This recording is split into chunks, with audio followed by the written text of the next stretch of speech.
Human Rights Watch fully support the Freedom to Travel to Cuba Act, which will allow all Americans to travel to Cuba without any restrictions.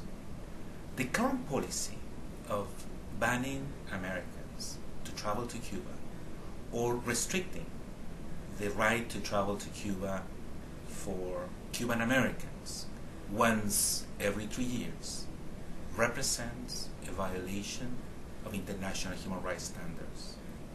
We have done research and we have published on this subject. Our conclusion is that Cuban American families have suffered a terrible human cost as a result of this policy. The policy also violates international human rights standards, such as freedom of movement and the international prohibition of separation of families.